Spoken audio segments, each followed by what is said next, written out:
भगत रविदास जी महाराज उस दौर ਦੇ बनारस ਦੇ पैदा होए ने जद के भगती भाव ਦੇ संगीत नाल भारत ਦਾ कोना कोना सरशार होया होया सी। हर पासे भगती लहर, हर पासे भगत भावना दे डुबे हुए महापुरुष साहिब गुरु नानक देव जी महाराज का वाक है, वैसे तो हर जुग जुग भगत उपाया, पैज रखदा आया राम राजे। हर युग दे हर समय दे भगत होंदे रहे ने, संत होंदे रहे ने, लेकिन भारत का मध्यकाल भगती काल मनिया गया, जिस दे चौं दिशां दे भगत ही भगत पैदा हुए। उसी भगती काल दे सूफी फकीरां ने भी अपने अमर संगीत के राही इस देश नूं अध्यात्मिक तौर पर सरसब्ज किया और मानसिक तौर पर उच्चा किया, जीवन की जाच दसी। रविदास जी महाराज उन्हां ही सिरमौर भगतां दे चों एक महान भगत ने, पेशे दे चमार पर चमड़े तो उच्चे जीण वाले, पेशे तो मोची चमड़े का काम करने वाले पर शरीर दे चमड़े तो उच्चे होके उन्होंने सारी जिंदगी व्यतीत की थी। शरीर के तल के उत्ते जो जी रहा है, चमड़ी के तल के उत्ते जो जी रहा है, इंद्रियां के तल के उत्ते जो जी रहा है, वास्तविक चमार ते वही है, क्योंकि वो वेखदा है चमड़े नूं ही सवारना जिंदगी का मनोरथ है, चमड़े खरड़ी का ही रस मारना जीवन का लक्ष्य है। ऐसे पुरुषों नूं चमार आख्या जा सकता है। चमड़े का काम करदियां होया सुरत चमड़े तो उच्ची रखनी, ये कोई भगत रविदास जी महाराज तो सिख। उन्हां दा काल ऐसा सी कि चारों पासे रविदास ने अपनी भक्ति संगीत नाल प्रभावित किया। हैरानगी की गल है कि अनपढ़ जद विद्यक मंदिरां दे दरवाजे भी आप लई बंद ने, धार्मिक मंदिरां दे द्वार ते बंद ही सन, लेकिन ऐसी अगम्मी विद्या आप दे अंदरों फुटी, ऐसा अगम्मी संगीत आप दी चेतना दे चों प्रफुल्लित होया। दरअसल ये हकीकत है कि परमात्मा जद भी किसी दे अंदरों प्रगट होंदा है, बस वो गीत राही, संगीत राही। संगीत और गीत परमात्मा दे बहुत निकट है, बहुत निकट है। संगीत एक कला है, गीत एक कला है, ते परमात्मा स्वयं भी एक कलाकार है। ऐसा महान कलाकार कि उसकी कला चारों पासे सानू देखण नूं मिलदी है। एक निक्का जिहा बीज धरती दे बो के जदों अंकुरित होंदा है, कोमल रूप उसका धरती तो बाहर निकलता है, सहजे सहजे विकसित होंदा है, शाखां पत्ते, फिर उस दे चों जद फुल खिड़दे ने, फल लगदे ने। एक ऐसी महान कला है कि उस अदुੱਤੀ कलाकार नूं दाद दिते बिना रह नहीं सकता मनुख अध्यात्म वासी। उसकी कला चारों पासे फैली हुई है, सागर दे चों भाप उठती है, उमड़ उमड़ के वो चारों पासे बरसती है। एक महान कला है। पहाड़ां दे झरनियां दी रफ्तार और एक गुंजार, चारों पासे दा वातावरण दरअसल उस महान कलाकार दी कला दी ही प्रदर्शनी है। कदी कदी संगीतकार, चित्रकार, मूर्तिकार और लेखक लोग अपनी कला दी खास रूप दे प्रदर्शनी कराया करते हैं, और उस महान कलाकार की प्रदर्शनी कला दी हर वक्त हो रही है, हर थां ते हो रही है। जिस पासे भी निगाह मारीए कला ही कला है, चाहे आसमान ते जात मारीए, चाहे सागर ते निगाह मारीए, चाहे पहाड़ां दियां चोटियां नूं वेखीए, ते चाहे धरती ते निगाह मारीए, चाहे पशुआं नूं वेखीए, पक्षियां नूं वेखीए, वनस्पति नूं वेखीए, हर थां ते उसकी कला उजागर हो रही है, प्रगट हो रही है। और वो ऐसा कलाकार है कि हर कला दे वो निपुण है, जिसनों गुरबाणी कहती है तू सर्व कला का ज्ञाता। तू हर तरह दे कला दा ज्ञानी है। तो प्रभु जद भी किसी के अंदर प्रगट होंदा है कला दे राही होंदा है। भगत रविदास जो पेशे दे चों चमार ने, जुतियां गंढना, नवियां जुतियां बनाना, चमड़े नूं रंगना और मोए हुए ढोरां दी खल लाणी, ये ते आप दा धंधा है। पर बैठिया बैठिया जद भी आप दे अंदरों प्रभु प्रगट होंदा है गीत दे राही, संगीत दे राही, रविदास ने अनेकां रागां विच शब्द अपना मधुर कलाम उच्चारण कीता है और सुना सुना के तपदे हिरदे शांत कीते। आप दे उत्ते एक प्रश्न होया जद आप भारत दी यात्रा ते सन, कहाँ के वासी, कित्थों दे वासी हो, कित्थों दे रहन वाले हो। रविदास का ये जवाब बड़ा आलमाना है, फिलसफाना है। इनू वेख के अंदाजा लाना पैंदा है, नहीं ये ते रब ही बोल रहे, अंदरों परमात्मा बोल रहे, एक चमार दे बोल नहीं हो सकते। हकीकत है ये बहुत वड्डी सच्चाई है कि प्रभु इस महान फिलसफे दे राही, गीत दे राही, संगीत दे राही रविदास दे अंदरों प्रगट होया। ये ठीक है कि आप जुतियां गंढदे ने, पर नहीं अगले दा दिल दिमाग भी मधुर अमर संगीत ते गीत दे राही रब नाल गंढ देंदे ने। इस वास्ते कहना पेगा कि तमाम भगतां दा धंधा भी धर्म है। अज हर चौक दे मोची बैठे ते मिलणगे, पर रविदास जैसा चमार खोजना बहुत कठिन है। हर शहर विच ग्वाले और जुलाहे, मामार, कुमार, नाई, धोबी, कसाई, छींबे बैठे ने, पर नामदेव जैसा छींबा लभना बहुत औखी गल है, जो सिर्फ अगलियां दे कपड़े ही नहीं रंगदा, दिल दिमाग नूं भी रब्बी रंगण चाड़ देंदा है। सिर्फ कपड़े ही नहीं कबीर बुनदा, ताना पेटा ही एक नहीं करदा, वो जीव ते आत्मा नूं भी एक करन दा उपदेश ते संदेश देंदा रहिंदा है। इन्हां भगतां दे दरअसल धंधे भी धर्म ने। इन्हां दी कृत दे चोई कीर्ति दी खुशबू आ रही है, जबकि आम बंदियां दा धर्म भी खिमा करनी अंदर धंधे दी बदबू रखता है, दुर्गंध रखता है। तो भगत रविदास दे अंदरों प्रभु प्रगट होया है फिलसफे दे राही, गीत दे राही, संगीत दे राही। जद आप ते प्रश्न होया कित्थों दे वासी हो, तां आप कहंदे ने बेगमपुरा शहर को नाम, मेरे शहर दा नाम है बेगमपुरा, मैं उत्थों दा वासी। बेगमपुरा ये कित्थे है? नक्शे च देखांगे ते किधरे नहीं मिलेगा।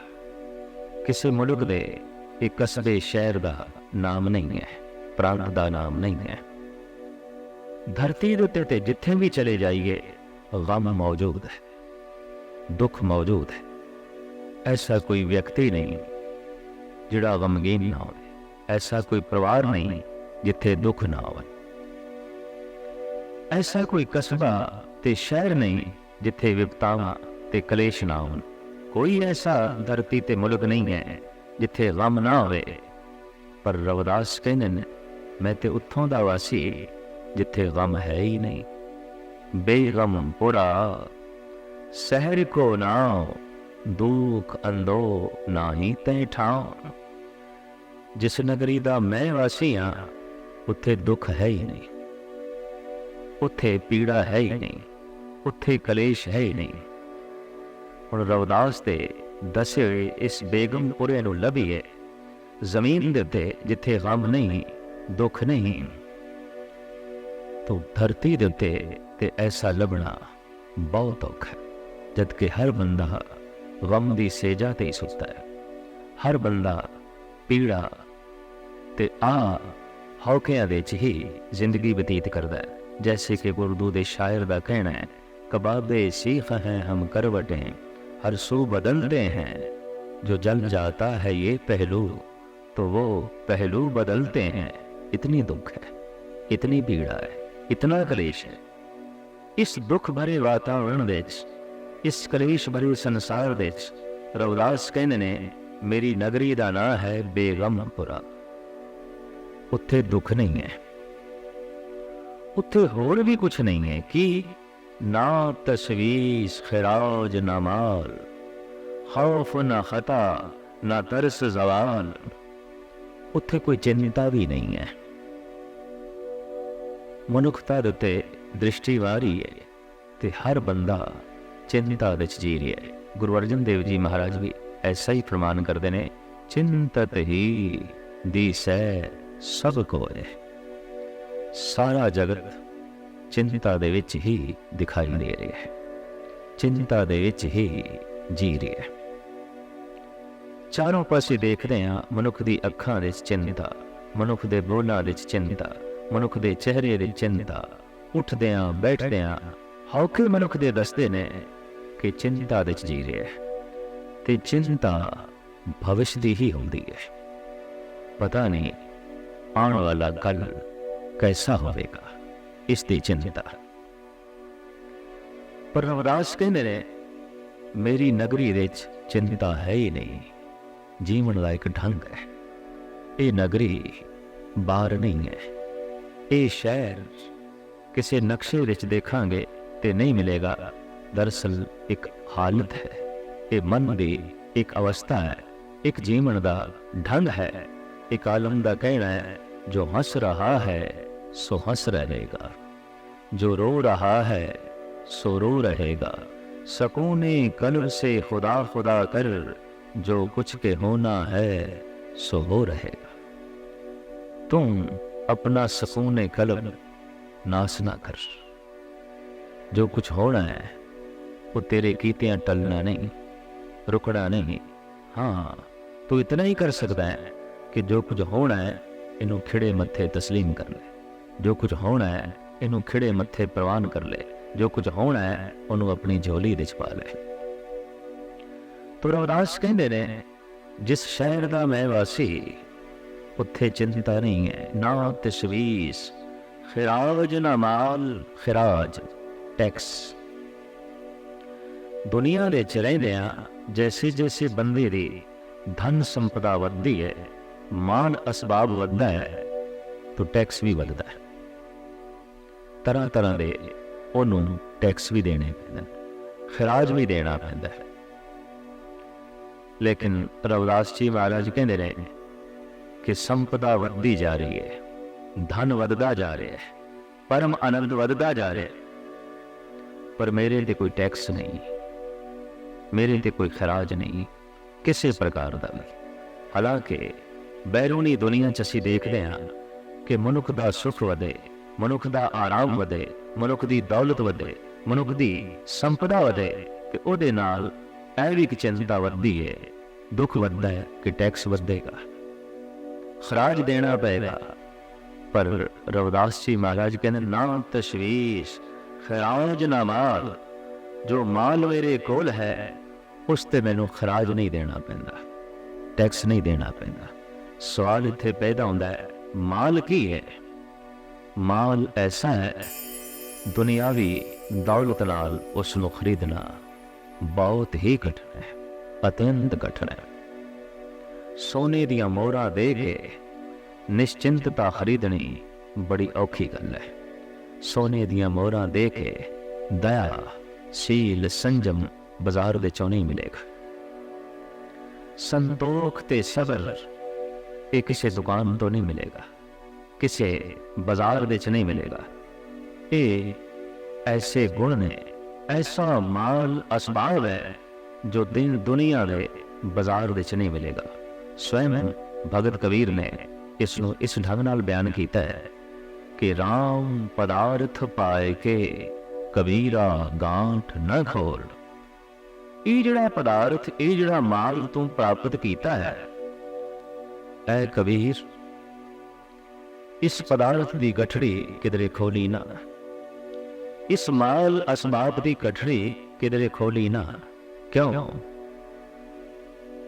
कि ऐसा बैरूनी दुनिया विच कोई बाजार ही नहीं है।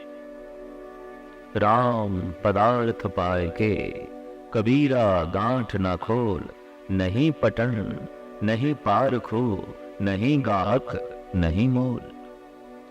कोई पटन नहीं है, कोई बाजार नहीं है, कोई ऐसा स्थान नहीं है जिथे बैठ के इस पदार्थ नूं वेचिया जा सके। भगत कबीर कहते रहे, जे मबा दा इस अमर पदार्थ नूं, इस दैवी गुणा की गठड़ी नूं मैं दुनिया के बाजार विच खोल भी लवां, जैसे कोई हीरियां नूं वेचे उत्थे जिहड़ा कोलियां दा बाजार होवे, कोई सोना वेचण उत्थे चला जाए जिस बाजार विच लोहा बिकदा है, कोई हीरे लाल पन्ने जवाहरात उस थां ते वेचण चला जाए जिथे इट्टां बिकदियां ने, लकड़ा बिकदियां ने। ये गल सुभाएमान ते नहीं, लेकिन कबीर कहते मैनू ऐसा मजबूरन ये हीरियां दी पंड उत्थे खोलनी पई है जो बाजार ही कोलियां दा है, जो बाजार ही पत्थरां दा है, जो बाजार ही लोहे दा है। मजबूरी है कि जेड़े हीरे मेरे कोल ने इन्हां दा कोई बाजार ही नहीं है। दरअसल दुनिया दे किसी बाजार विच भी चले जाइए, सबर कित्थों मंगीए, संतोख कित्थों मंगीए, केड़ी दुकान तो मंगीए, सील संजम दया किस दुकान तो मंगीए। ये दैवी गुणा की दौलत, इस दे कोई बाजार नहीं ने। नहीं पठन नहीं पार खो। आम बाजार विच भगत कबीर कहते जे मैं बैठ भी जावा तो वाकई ये रब दियां महान गल्लां आम बाजार विच ही कहणियां पैंदियां, आम दुनियादारां दे सामने ही रखनियां पैंदियां ने, जिथे वाकई ऐसा देखण दे चाया है कोई पारखू ही नहीं होता। क्योंकि कोलियां दी मंडी विच ते कोलियां दे पारखू आणगे, पत्थरां दी मार्केट दे विच पत्थरां दे जानकार आणगे, लक्कड़ मंडी विच लकड़ां दे खरीदार आउणगे ते लकड़ां दे पारखू आणगे। ये किहड़ी लक्कड़ है, चंगी है माड़ी है, इमारती है जलाऊ है, लकड़ां दे ही खरीदार आउणगे लक्कड़ मंडी विच। ते लोहा मंडी विच लोहे दे ही खरीदार आउणगे। भगत कबीर कहते इन्हां मंडियां च मैं बैठ गया हीरियां दा व्यापार करन लई। हीरियां दी पंड खोल के मैं उत्थे बैठ गया। अक्सर भगत लोगां ने प्रभु दे गीत उन्हां लोकां नूं सुणाए ने जो प्रभु दे गीत ना सुनना चाहते सन ते ना ही उन्हां दी सूझ ते समझ सी। यही कारण है कि भगत जो कहते रहे संसार का उन्हां बोलां नाल तालमेल नहीं बैठता रहा, संसार विरोधता करता रहा। तो भगत जी कहते ने कोई पारखू ही नहीं है। मैं बैठा, लोकी कोले खरीदते पे ने, इट्टां खरीदते पे ने, पत्थर खरीद रहे ने, लोहा खरीद रहे हैं, लकड़ा खरीद रहे हैं, तो मैं पोटली खोल के बैठा, मेरी तरफ कोई आमदा ही नहीं, कोई खरीदार ही नहीं, कोई पारखू नहीं। नहीं पटन नहीं पारखू नहीं गाहक, फिर कोई खरीदार ही नहीं, गाहक ही नहीं है। जो चीज मेरे कोल है इसका कोई खरीदार ही नहीं है। देखण दी चाया है, एक राजनीतिक दे पिछे जितनी भीड़ चल पैंदी है, एक धनवान दे आले जितनी दुनिया मंडलाउंदी है, अध्यात्म दर्शी दी जीवदिया जी करीबन करीबन संसार ने विरोधता ही की है। उहदे बोलां नाल, उहदी जिंदगी नाल जगत सहमत नहीं होया। तो श्री कबीर कहना कोई ग्राहक ही नहीं है। ते जे मवा दा इस बहुती भीड़ दे जो कोलियां दे ग्राहक ने, लोहे दे ग्राहक ने, किधरे एक कर इस हीरे दा ग्राहक आ भी जाए, पारखू आ भी जाए, तो नहीं मोल ओ मुल देण नूं तैयार नहीं, वो मुल नहीं उतार। समझते है ये हीरा है, परखते है उसको, और वो खरीदार भी है लेकिन मुल नहीं देना चाहता। इत्थे सवाल पैदा होता है, मुल की है। कंचन स्यों पाये नहीं तोल, मन दे राम लिया है मोल। मन ही उसका मुल है। अपना मन भेंट करिए ते राम नाम दा हीरा प्राप्त करिए, पर यह मुल देण नूं कोई तैयार ही नहीं। इस वास्ते खरीदार होंदे होया भी, पालखू होंदे होया भी, सूझ समझ रखदे होया भी कई मनुख इस महान हीरिਆਂ तो वांझे रह जाते हैं, क्योंकि मुल नहीं उतारते, मुल जो है नहीं देना चाहते। तो आम इन्हां ब्रह्म ज्ञानियां नूं, भगत लोगां नूं ये अपने बोल ऐन संसारी मनुखों के सामने रखने पे। श्री रविदास जी महाराज कहते ना तशवीश खराज ना माल, माल मेरा वधदा जा रहा है, धन पदार्थ मेरा वधदा जा रहा है, पर इसते मैनू कोई खराज नहीं देना पैंदा, इसते मैनू कोई टैक्स नहीं देना पैंदा। खौफ ना खता ना तरस जवाल। फिर जिस शहर विच मैं रहना उत्थे किसी प्रकार का कोई खौफ नहीं, डर नहीं। अज तो असीं देखते हैं कि जंगलों के खौफ खत्म होता जा रहा है, शहरों के खौफ वधदा जा रहा है। जंगलों के जंगली जानवर घटते जा रहे हैं, शहरों के जंगली जानवर वधदे जा रहे हैं। चार पैरों वाले चौपाए जानवर जंगलों के घटते जा रहे हैं, दो पैरों वाले जानवर वधदे जा रहे हैं। ते अजोके युग के चार पैरों वाले जानवरों का इतना खतरा नहीं रहा, दो पैरों वाले जानवर का खतरा वध गया। प्राचीन समय विच चौपायां का खतरा सी, और उन्हों तो बचाव दे ही सारे उपराले करने पैंदे सन, साधन जुटाने पैंदे सन। सारी सारी रात अग बाल के रखनी पैंदी सी, कोई शेर ना आ जाए, कोई चीता हमला आवर ना हो जाए, या फिर सप्पां तो बचण के उपराले करने पैंदे सन, हाथियां तो बचण के उपराले करने पैंदे सन। अज ते सारे उपराले वसीले ने इस दो पैरों वाले जानवर तो किस ढंग नाल अपने आप को बचाइए ते अपने आप को सुरक्षित करिए। श्री रविदास जी महाराज कहते हैं जिस शहर का मैं वासी, उस शहर विच खौफ नहीं है, डर नहीं है, ना कोई डरांदा है ना कोई डरदा है।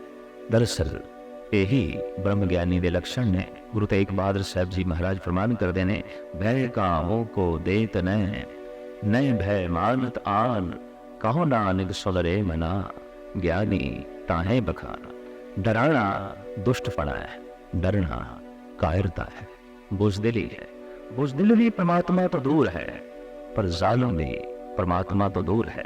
बहुत वड्डा भयानक मानसिक रोग है डरना ते डराना। इस तो भगत उच्चा जीवदा है। तो भगत रविदास जी महाराज कहते रहे, जिस शहर का मैं वासी उत्थे खौफ नहीं है, खता उत्थे धोखे भी नहीं है, उत्थे छल नहीं है, उत्थे कपट नहीं है। जिस दुनिया का मैं वासी हाँ, जिस शहर का मैं वासी हाँ, उत्थे धोखा नहीं है। धोखा देना, धोखा खाना, इन्हां दोहां तो उच्ची जिंदगी है, इन्हां दोहां तो उच्चा जीवन है। ते जवाल कहते ने ढेंदी कला नूं, पस्ती नूं। उन ते आलमां दा कहना है, हर कमाले राज जवाल। कोई ऐसा कमाल नहीं जो जवाल की तरफ नहीं जाता, कोई ऐसा चढ़ना नहीं जो ढेंदी कला की नहीं तरफ नहीं जाता। ऊचंग तानी चंग नाना सोमो चंग। साहब श्री गुरु अर्जन देव जी महाराज का कहना, ऊंचा चढ़े सो जाए भया लाभ। जो ऊपर जा रहा है आखिर थल्ले आएगा, जो ऊंचा उठ रहा है आखिर थल्ले आएगा। बच्चा वध रहा है, ताकत वध रही है, सुंदरता वध रही है, शक्ति वध रही है। अज बुढ़ा हो गया, हूँ घटना घट जाएगा।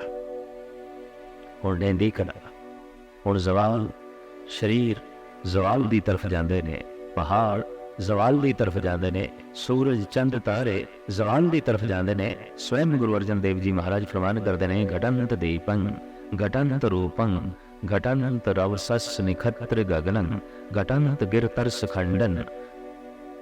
घटन ते ललना बरात मोहितन।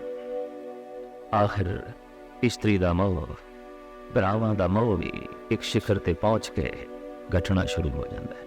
पुत्रां दा मोह भी एक शिखर ते पहुँच के घटना शुरू हो जाता है। इस तरीके नाल सूरज भी घटदा है, चंद्रमा भी घटदा है, पहाड़ भी घटते हैं, जमीन भी घटते हैं।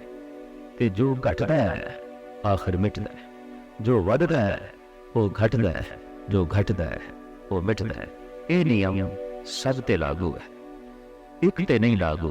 वो परमात्मा या जो परमात्मा नाल जुड़ गए। गुरु गोबिंद सिंह जी महाराज का फरमान, ना घाट है ना बाद है, ना घाट बाद होत है।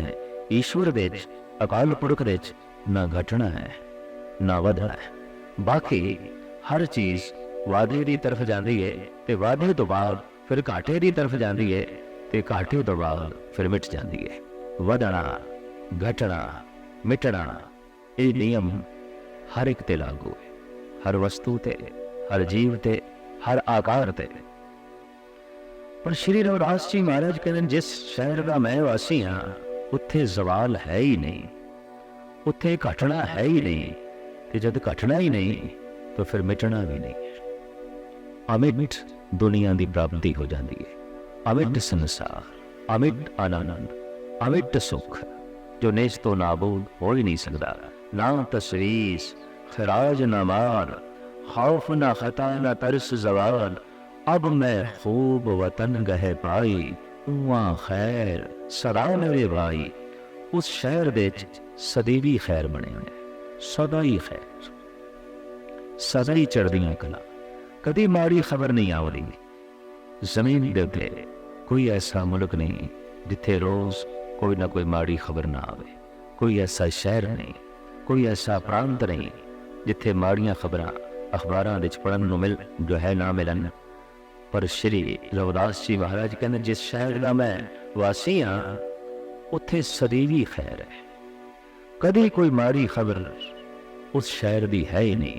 ना तस्वीर खराज न माल, खौफ न खता न तरस जवाल। अब मैं खूब वतन गहे पाई, उवा खैर सदा मेरे भाई। ए मेरे ब्याह उत्थे सदैवी खैर, उत्थे सदैवी आनंद है।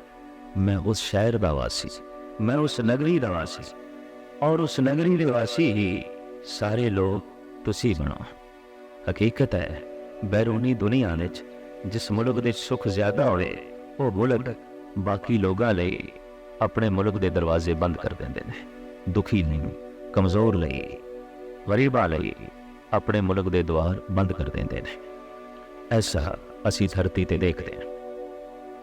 एक प्रांत दे बहुत कुछ होवे ते बहुत कुछ प्राकृतिक संपदा होवे, वो प्रांत भी दूसरे प्रांत लिए द्वार बंद करता है। एक व्यक्ति को बहुत कुछ हो जाए तो बहुत कुछ दे होंदे आई वो दूसरे व्यक्तियों लिए दरवाजे बंद कर देता है। पर रविदास कहने जिस शहर का मैं वासी हाँ बेगमपुरे का, इस शहर के बूहे हर एक लिए खुले। कोई भी आवे इस बेगमपुरे दे वसे ते आनंद लवे, सुख चैन लवे। मैं सब नूं आवाज़ मार रहा, सब नूं ढडोरा पिट के बुला रहा।